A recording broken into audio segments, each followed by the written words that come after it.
Прочети го, само ако имаш време за Бога. Първо нека да ви кажа, уверете се, че можете да прочетете това до края. Аз почти го изтривах това съобщение, но бях благословен, когато достигнах до края.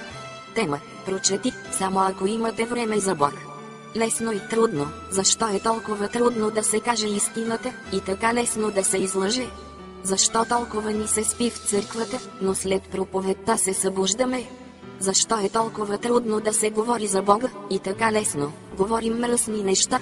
Защо е толкова скучно да четем християнска литература и ни е толкова забавно да преглеждаме списания с лошо съдържание? Защо е толкова лесно да изтрием съобщения за Бог и да препращаме мръсни съобщения? Защо църквите и храмовете са станали по-малки, а барове и клубове нарастват по размер? Предаваш ли се? Мисли, ще го изтриеш ли или ще го препратиш? Само не забравяй, че Бог те наблюдава. Молитвено колело, нека видим дали дяволът може да спре това. Значението на молитвеното колело е, когато получите това съобщение, да се молите за човека, който ви го е изпратил. Това е всичко, което трябва да направиш. Няма прикачени файлове и т.н. Това е много мощно. Ще те помоля, не спирай това колело.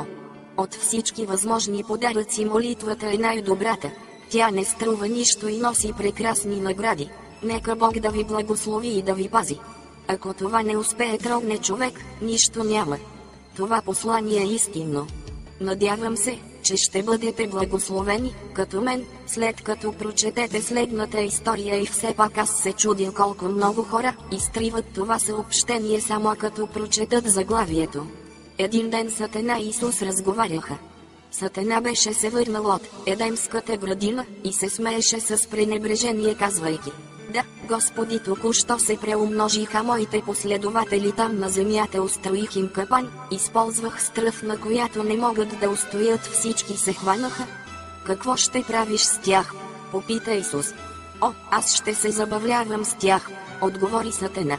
Ще ги науча да се женят и развеждат, и как да се мразят, да злоупотребяват и да се обиждат, и разбира се да пият и пушат. Ще ги науча да измислят пистолети и бомби, за да се унищожат взаимно.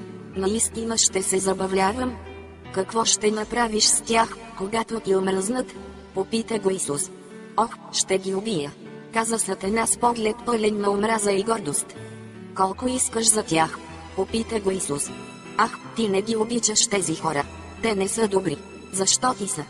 Ти ще ги вземеш и те ще те намразят, ще ти се изплюят в лицето, ще те прокълнат и убият. Ти не би искал такива хора? Колко? Попита Исус отново. Сатана погледна Исус и подигравателно отговори: всичката ти кръв, сълзите ти и живота ти. Исус каза: готово. И така той плати исканата цена. Бележка. Не е ли смешно колко лесно е да се презира Бога и после да се питаме, защо светът отива към ада? Не е ли странно как някой може да каже: аз вярвам в Бог и да продължава да следват Сатана?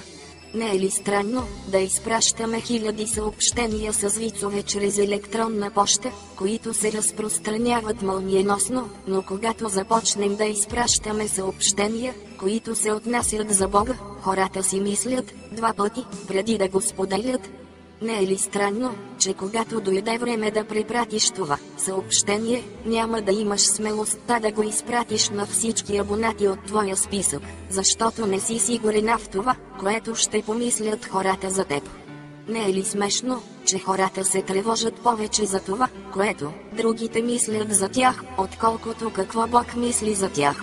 Аз се моля за всеки, който изпрати това съобщение, до всички получатели от твоята адресната книга, те ще бъдат благословени от Бога по специален начин. Нека Господ да ви благослови в изобилие. Аз изпращам това съобщение, защото аз не се срамувам от Христос и искам всички да знаят, че аз обичам с цялото си сърце онзи, който умря за мен на кръста. Ти ще се посрамиш ли от Христос?